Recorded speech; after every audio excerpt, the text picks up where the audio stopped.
Hi folks! Welcome to Living the Skye Life. If you're new here, I'm Willie. And I'm Sarah.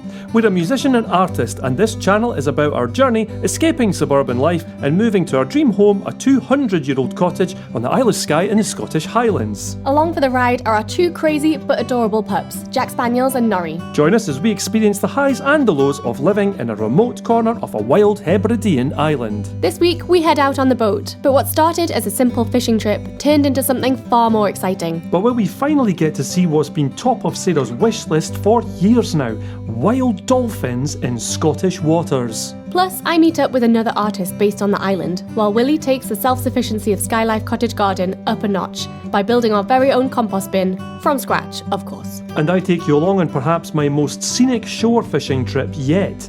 And though you can see Skye, I wasn't actually fishing on Skye. If you don't already, hit subscribe to keep up with our weekly adventures.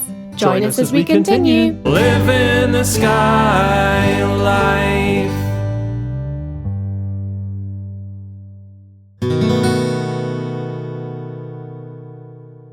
Right, those planters are made now, but the one thing that we don't have is a compost bin. Now at the bottom of the garden in the far corner, there's like a sort of oil drum that someone's been burning things in. So I'm going to get rid of that. I'm going to pull that out and just see what's in there. And I'm pretty sure that it's going to have all sorts of stuff in it. So let's get that done.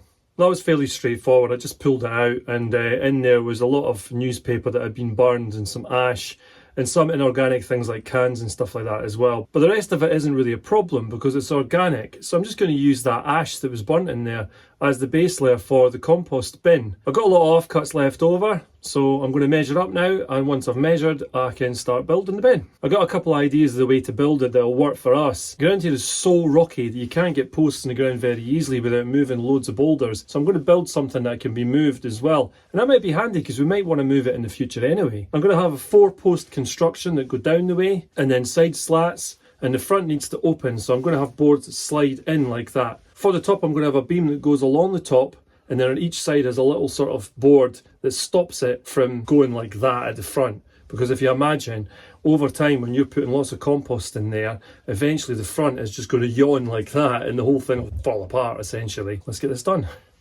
So that's all just ash down there now. There was some plastic and stuff like that that I've gotten rid of. I'm going to go down there now and measure up.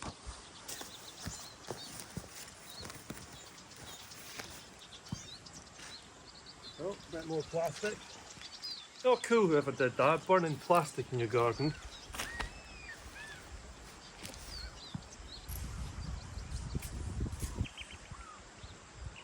Yes, 160 by 120. That looks about right. Let's get it built.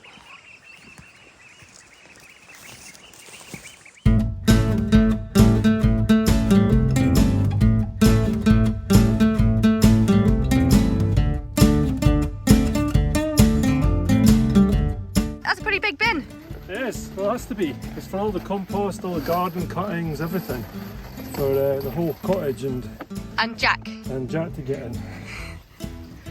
And probably Nori as well. Oh God. I'm going to run out of wood though, but hey ho. Jack, you might want to move your little head out of the way, pal. Isn't that just the theme of every single build here? What's that? Running out of wood. Well, this was offcuts technically, so that's not a bad thing. Jack, can you move please? Well, me and Nori are going to the post office. We're going to get out your hair. Go. This one and power tools do not mix.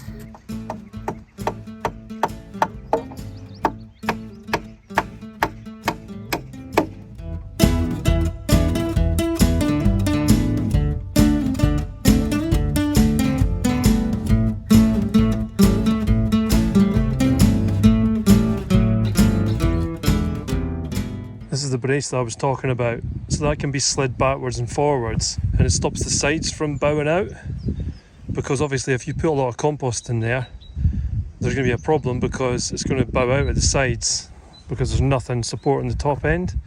So you keep it like that when you're not using it, and then when you're filling it and taking stuff out, you just slide this back to wherever you want. Not easy one-handed, right enough, but that's what you do. Like that. Okay, there's a pause in construction just now. And that's for two reasons. One, it's just starting to rain slightly, so I've just switched the power off the power tools. And also, I've run out of wood because I was using offcuts from the last job I did, so I hadn't actually ordered this wood. It was just what I had lying about. I need to get some more to finish the job, but that's fine, I can do that. So I'll go and get that next.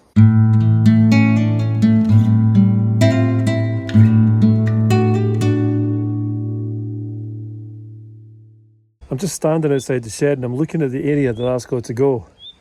And I'm thinking, it's big enough, but it's not flat enough.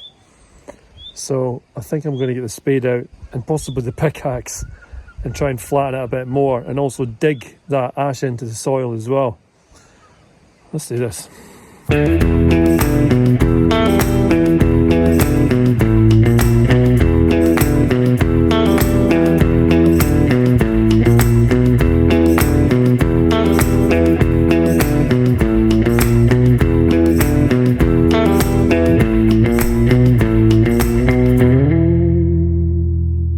Cool, been over with the spirit level, the big long one, and that's perfect.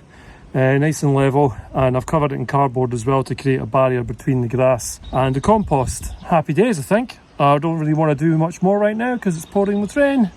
Let's have a cup of tea, I reckon.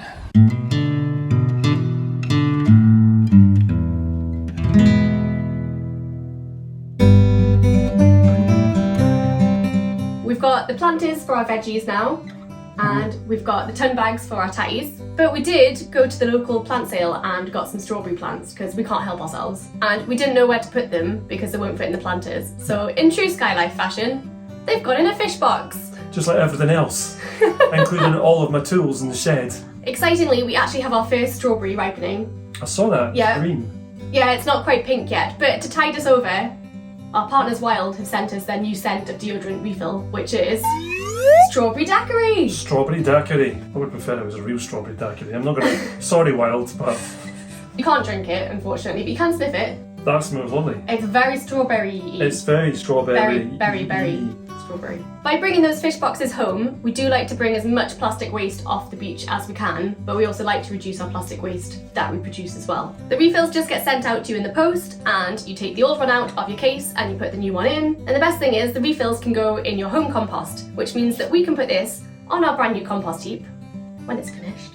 Alright, I'm working on it. Wild also wanted us to tell you that their lip balm is now back in stock, which went viral and sold out in 5 days. Wow. And they very kindly sent us our own personalised cases, which you're very happy about. I am very happy with this. It says Wild Willie, which coincidentally used to be my nickname when I was in bands years ago. I was just a little bit naughty back in the day. Nothing too naughty, don't worry, but just slightly hedonistic. Staying up a little bit too late, drinking far too many beers Yeah. in Camden Town. I haven't used this one yet. That'll do me. Happy?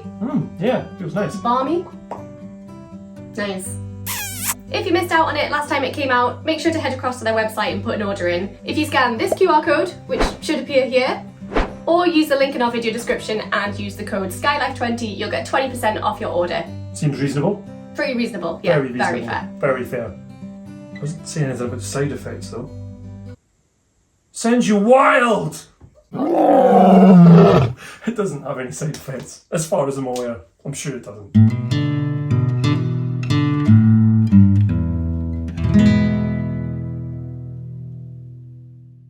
This next section was filmed back on the Isle of Harris. We had so much content for that video we couldn't possibly fit it all in, so no need to wait. Let's cast our minds back a few weeks and enjoy a really good time fishing on Harris.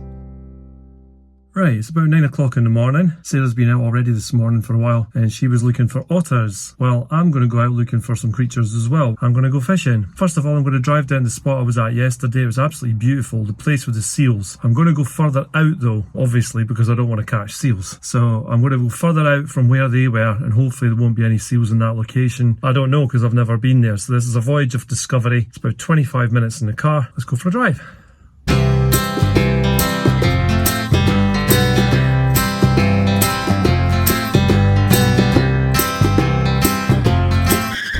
Turning. Oopsie. Hanley's this way. Right, let's try that again.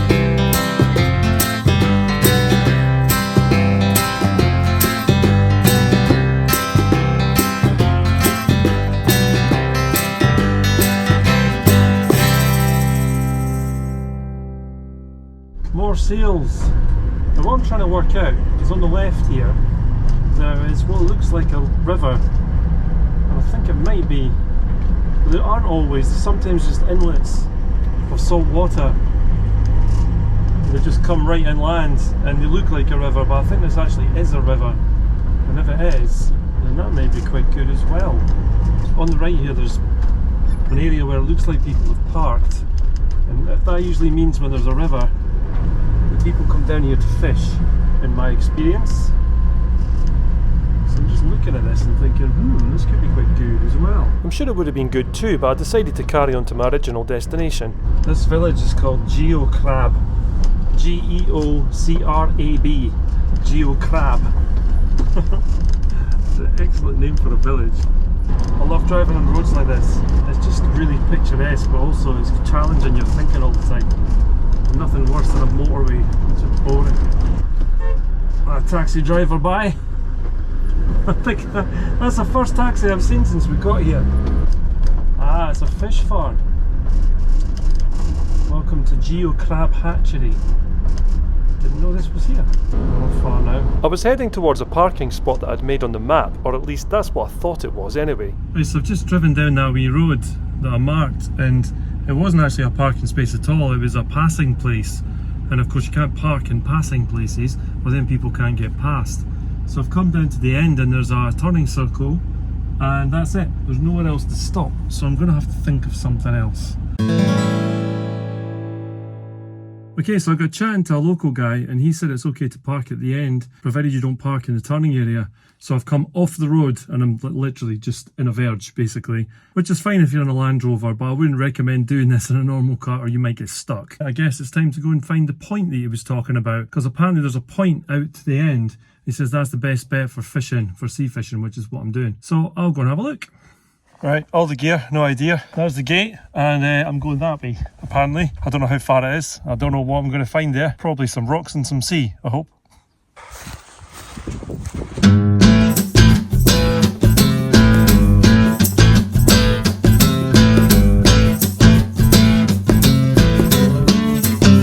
Hey, look at that, that's the Isle of Skye.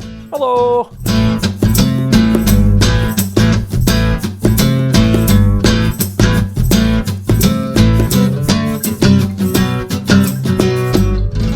Of course, when I started out, this was all bone dry, all the rocks were dry, and I've just had this massive downpour, so now all the rocks are absolutely soaked, which makes them like glass, which makes them dangerous. So I'm looking down here. If I can find a flat enough area, I'll fish that, preferably with barnacles on it because they're really grippy. If not, I'm going to have to turn round, because if it's too dangerous and I'm out here by myself, what's going to happen, you know? I'm not going to go anywhere near the edge, let's put it that way. Anyway, let's see what I can find. It might happen, it might not. Let's have a look. Okay, I'm in my way down the cliff face. Now, that sounds really dangerous, but it's not much of a cliff face. And also, there's barnacles down here. This rock, as it turns out, is extremely grippy, even when it's wet, which was lucky. I can get a bit of fishing done, and let's see what we can catch.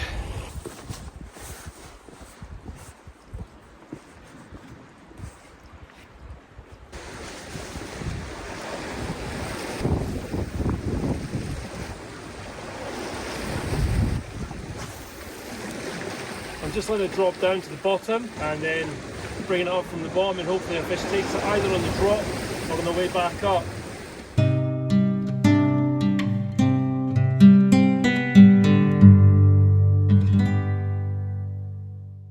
I'm heading out today to meet up with my parents who are staying on the island at the moment. We're going off to look at an exhibition. It's down on the south end of the island on the Sleat Peninsula. We've been there once before, me and Willie. There's a new exhibition there at the moment, which is Ellis O'Connor, and she is a Scottish artist who is originally from Dundee, and she lived, I think, on the Outer Hebrides for a while, and she now lives here on Skye, which is really cool. So it's a nice opportunity to see a local artist. I followed her for a while on Instagram, so I really like her stuff, but I've not seen it in person before. Willie's staying here with the boys. Jack might be alright, but I really don't think Nori is ready to go into an art gallery situation. So they've had a nice long walk this morning, and they're going to chill out and do stuff in the garden at home while I go and meet my parents.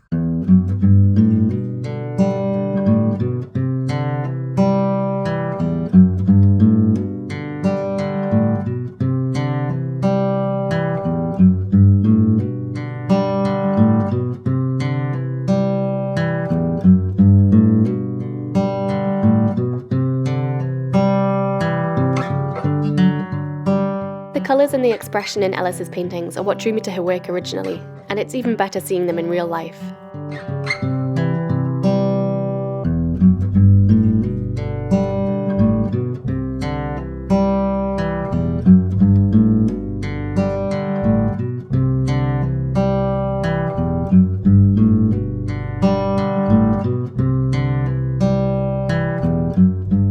Ellis has been painting in the quiet periods of the exhibition, and it's fascinating to see another artist's work setup. It's definitely very different to mine, just like her paintings.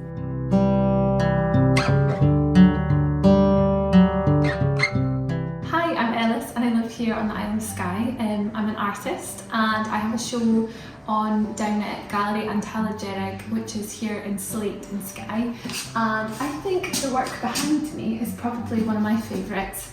Because it's very dramatic and stormy, and that's basically what I'm inspired by. I really love making and creating really large scale oil paintings that are much more about not necessarily what I see in the landscape, but what I feel from the landscape. So they're very energetic and expressive and quite abstract, but also quite emotive as well.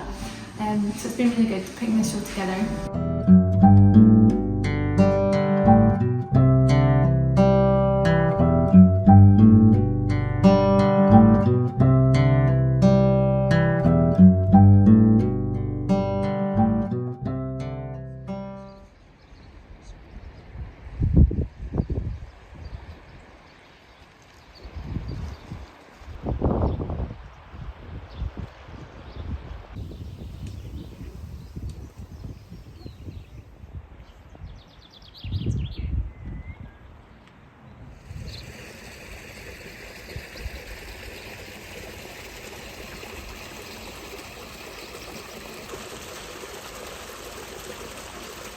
Well, we've just been to the gallery and we've come for a little walk around Camas Cross. I think this is the village, which is really nice. It's so different to where we stay, which is very rugged, and this is very flat and green and lovely.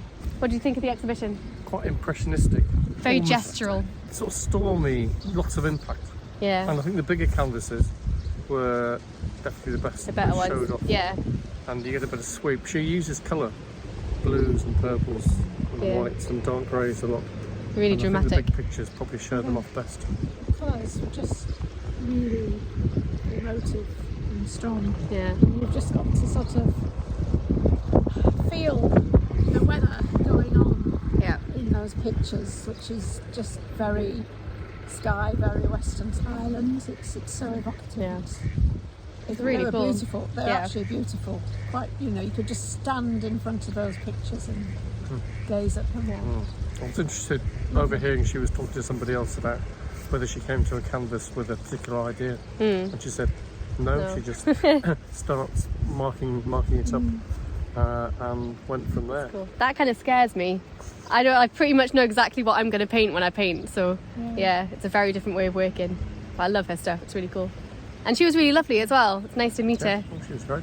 She's pretty inspirational, isn't she, when you're talking to her? Yeah.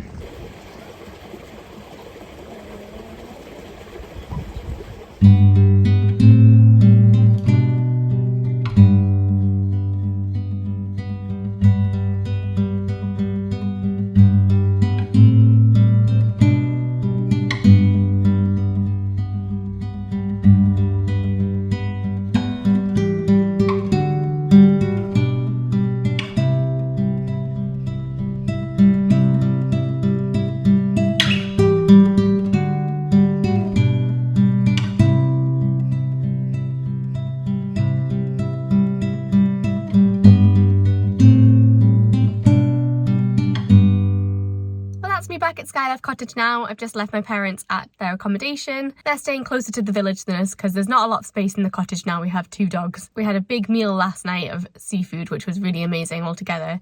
So we're just having a chilled one tonight. It was really nice to meet Ellis and she was super lovely. She was really chatty and it's great to see what it's like having an exhibition in that gallery from the artist's perspective as well. It's something I have considered for my work, but with these small galleries you have to staff it yourself.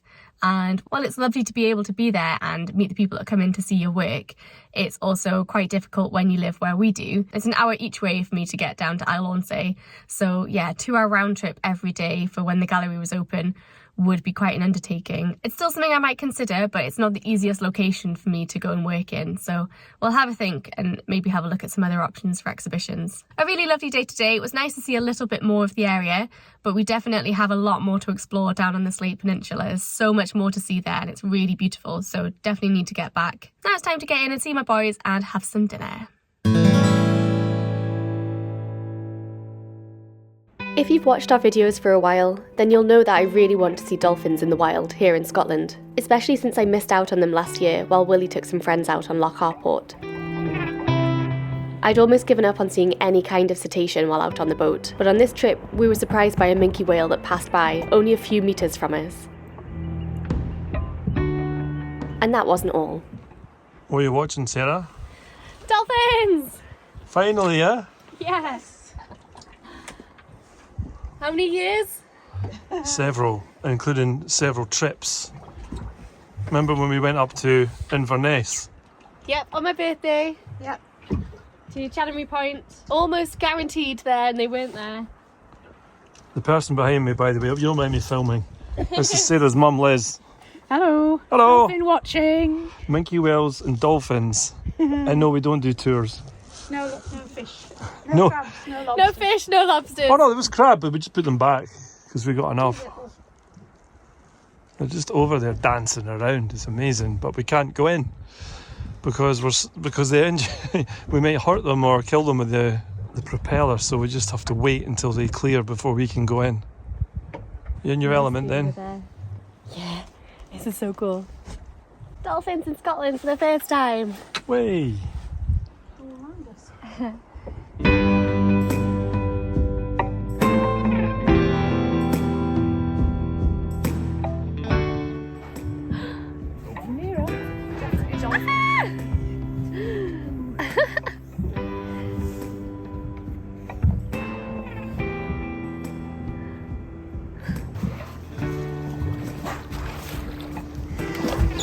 Oh my gosh!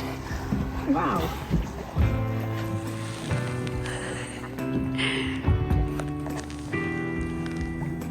Oh my gosh.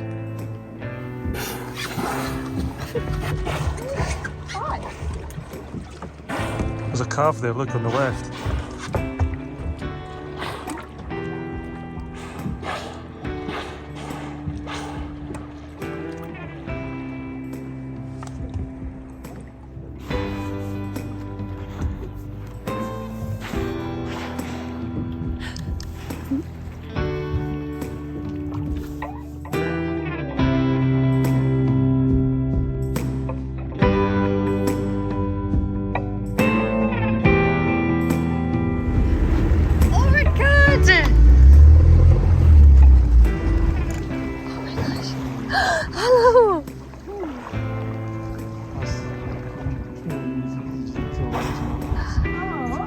Oh my gosh!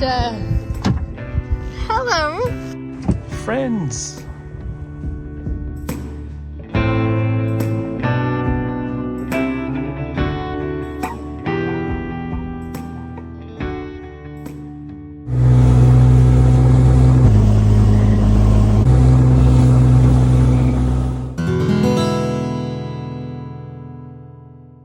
Right, it's a few days later and I've had the wood delivered so I can finish this build. Let's crack on.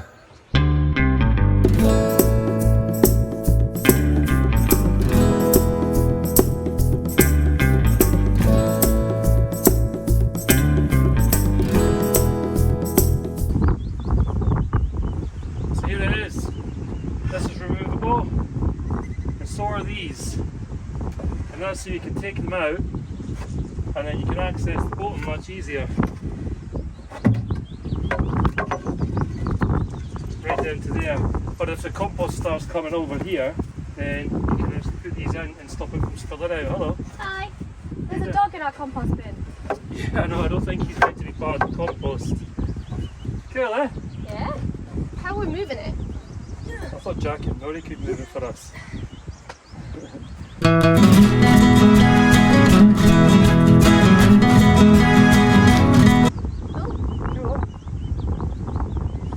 Also, I left these gaps so these can act like handles because we'll be able to move it around wherever we want it.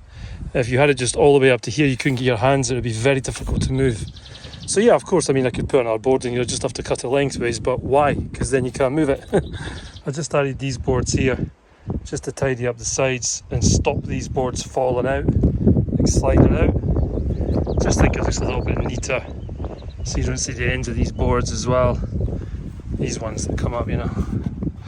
They're quite stiff though, I may have to sand a bit more off the ends, but it'll all be good. Yeah, very chuffed with that.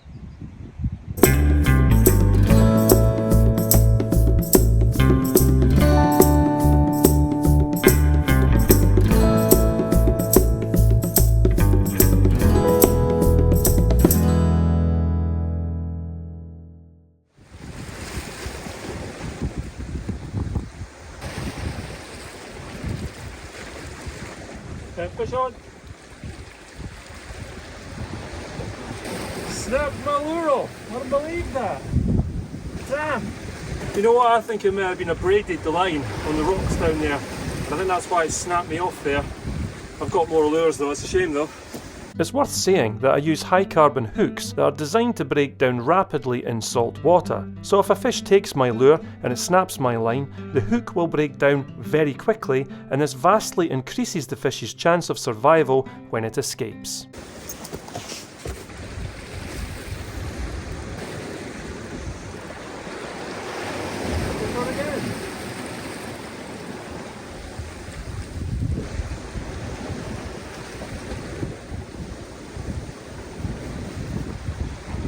You can see I'm really winding fast here, and the reason behind that is that the fish go into the kelp or seaweed and they get stuck, so you've got to get them over the kelp very quickly, and that's why I'm furiously winding the reel like this.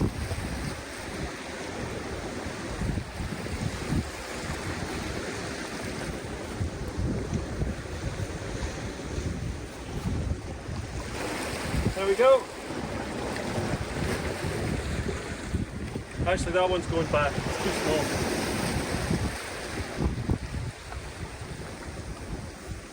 Back you go, pal.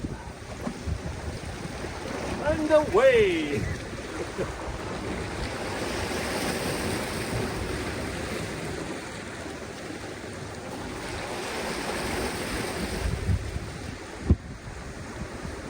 Another one, but it's too small. I mean, don't get me wrong, you could eat this fish, but there's bigger ones, so I want to catch the bigger ones. And away! No bother. Okay, fish on.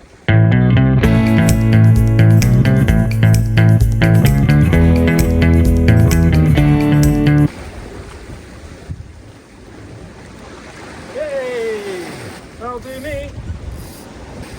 There we go. That's what I came here for. I'll dispatch this quickly now. Gut it and then we'll take it home for supper.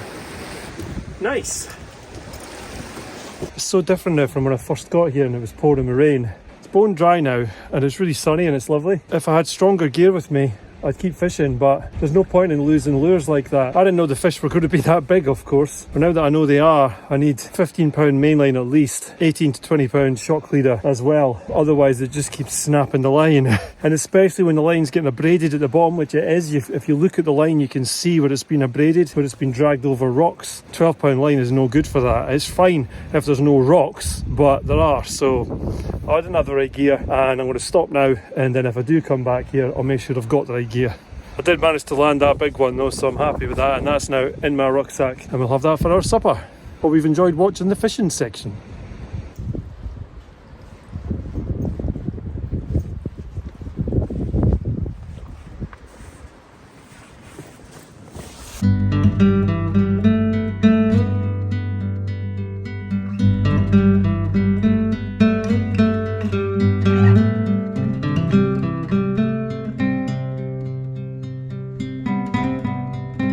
Back at the cottage we had beautiful fresh fish in panko breadcrumbs with peas and homemade chips.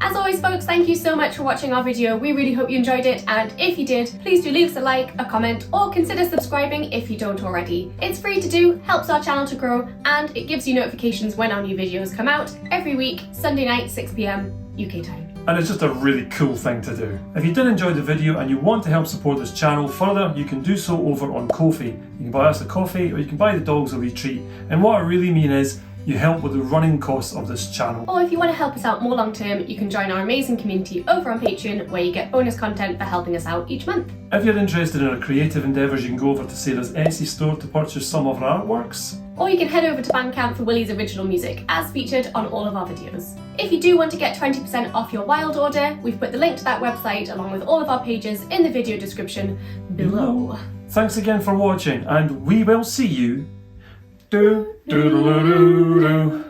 next week. We're leaving our suburban life, moving over the sea to Skye. Are we chasing a dream? I guess in time we will see, when we're living the Skye life. Living the Skye life. You can go over to Etsy. No. If you're interested. Hi, I'm Etsy. Hi, Etsy. Well, that's me back at It's like silky farts. Is it recording? It is recording. I'm not seeing a Milky Way. A Milky Whale. It's free to do, helps our channel to grow, and something else about subscribing that I can't remember what it is. One, it's just starting to rain slightly, so I've turned the power off. Also, one, that's very wobbly. It's the bilge pump continually doing that. I don't know why. I was going to say their viral lip balm. That doesn't sound good either. I've got viral lip balm. No one wants a viral lip balm. Oh, don't. I'm your business partner. Yeah. I don't like that noise. I don't think I like that noise. Why is it doing that? Did I have to do it slow-mo? I could have just slowed down the footage. You don't have to do anything. I actually fell over. Oops. That wasn't I intentional. think I pushed you. She pushed me. It's a very gentle That's push. on camera. Starts with a nudge, folks. Click here to subscribe to live in the Skye Life. Click here to go back to the start of our adventures with our very first episode.